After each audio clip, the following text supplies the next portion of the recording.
We are here to talk about becoming the heart of a yellow jacket at Sheridan Elementary School. I am Dr. Lindsay Bohler. I am the principal here. We'll move this over here. We'll move it around throughout the video to show the slides, but we are in Sheridan, Arkansas. We are pre-K through second grade with about 600 students and 55 staff members, both classified and certified. Hi, I'm Melissa Brown. I'm the counselor here at Sheridan Elementary. This is where we begin. When we started Thrive, we were at ground zero. We did not have any consistency. We didn't have anything to put in place. And so now, starting this year, we are at ground zero after all of the surveys that we took. And at the end of the year, we took it and you'll, through our task evidence, you'll see that we are making progress. We are implementing all the things and part of the inventory and gotten some things well underway, but we are still a work in progress. So the first thing that we did and that we have complete implementation of is our student intervention team that not only looks at academics, but they are also looking at behavior. We have classroom teachers, myself and Ms. Brown are on there. We have parents from the community that also have students that go to SES. And so going forward next year, we will do a better job at setting SMART goals now that we know what is expected of each of our kids throughout the school day. So in October of this past year, we had a PD where we started with our why and we showed pictures of all of our kids and started there with where we were going. And then we had our school director counselor come in and she did some PD with the staff on positive behavior supports and talked to us about the hand model of the brain and how kids flip their lids. And as adults, that we need to take a break when we see a kid in that mode before we actually flip our lids as well. Things like this will continue in August of this coming school year, where we will do some more PD on fostering resilient learners and do a book study with our staff on that as well. And then in one of our PDs in the fall, so we created a behavior matrix. So we started from the bottom up, and if you look in the pictures, we looked at different words, effort, respect, different words, and came together. And we also had a luncheon that afternoon with our retired teachers, and we're moving forward from here. This day, we just tried to make sure that our staff were well taken care of. Miss Brown and I reached out and we got different parts of the community. We had breakfast provided. We had bath bombs for each teacher, and we also did affirmations. Each staff member had a sign on their back, and you can see one of the pictures. We walked around and we wrote affirmations, positive things that we felt like for each member, a staff member, and then they could take that back, put it in their room, kind of remind them of what we all thought of each other. So And so our matrix took place that day. We started with the heart, HERT, and then we decided in K2, with our students not being above 7 or 8 years old, that we needed to narrow it down for them to better understand and clarify. So we have be helpful, be accountable, and be respectful. Still thinking about the heart of a yellow jacket and making sure that pictures were implemented where they can have a visual representation too. Now, all year long, it changed as teachers gave feedback, our parents on the SIT team gave feedback, and now at the end of this last school year, it is finally ready to go to print and fully implement in the 24-25 school year. So along the way, we developed our majors and our minors. We first did a survey of our staff members on who or what they thought was a major that should be admin managed or minor. Still working on consistency there. Ms. Wilson, our assistant principal, and I working on telling this team to go back and look at your definitions, go back and look at your definitions, providing examples that are staff managed and admin managed, as you can see right here. At the beginning of this 24-25 school year, it is part of our professional development and growth to go over these again and be more consistent as we move forward with our students.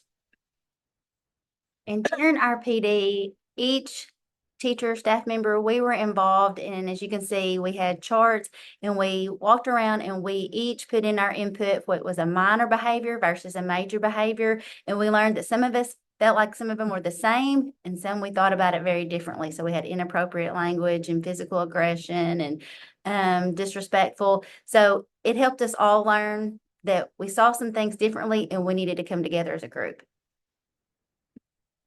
So one of the things that we talked about through the year was classroom management, and as things were changing, it was hard to be honest, to keep up with everything that every time we went to Thrive, we learned something new.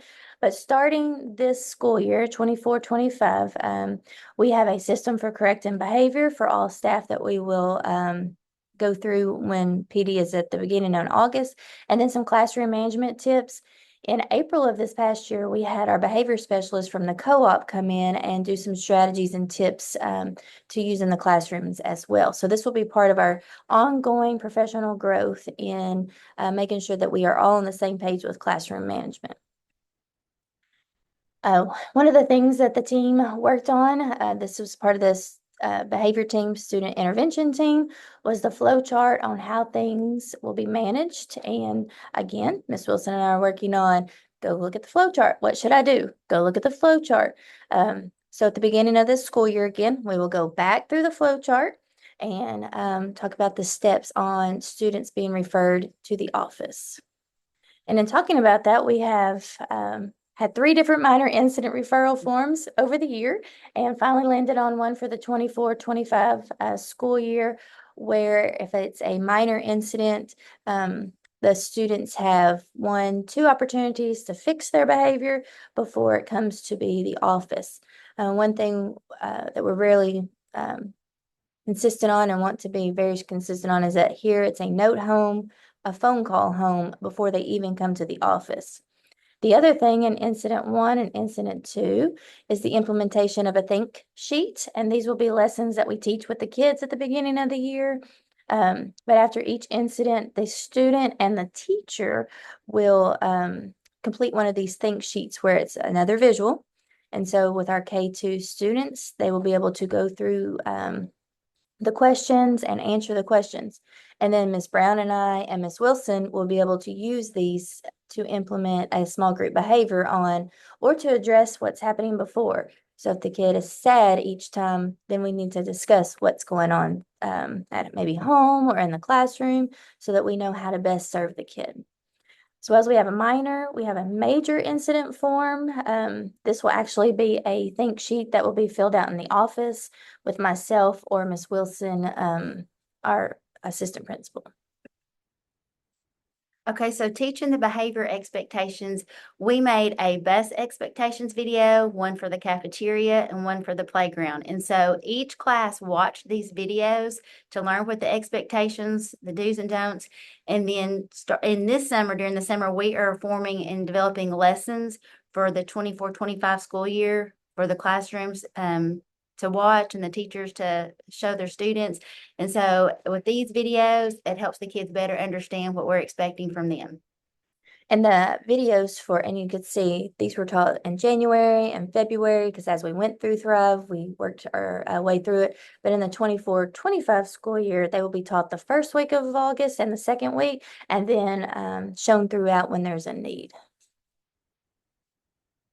And then we're all about student positive recognition. So this past year, we had a Student of the Month, and we had positive phone calls, testing awards for students who were making good choices during that.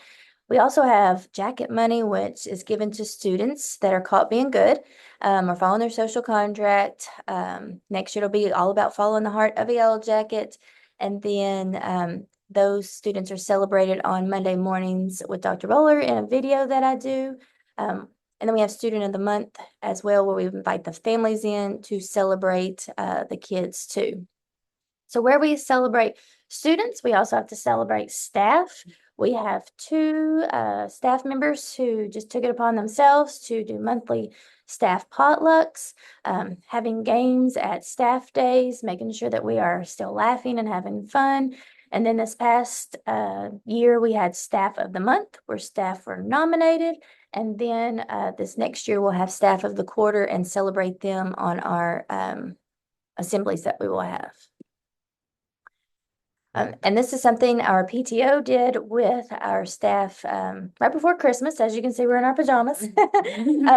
And so they had a Zen rooms with massage chairs and comfy pillows and rugs. And actually, our PTO and a few other teachers are stepping up and turning our lounge, getting it a little bit bigger, into a more inviting space where you can go and relax. And so, as you can see, we had lots of happy teachers, and we're not always wearing our pajamas. So if you need any more information, here is our contact. And you can always find us at Sheridan Elementary School.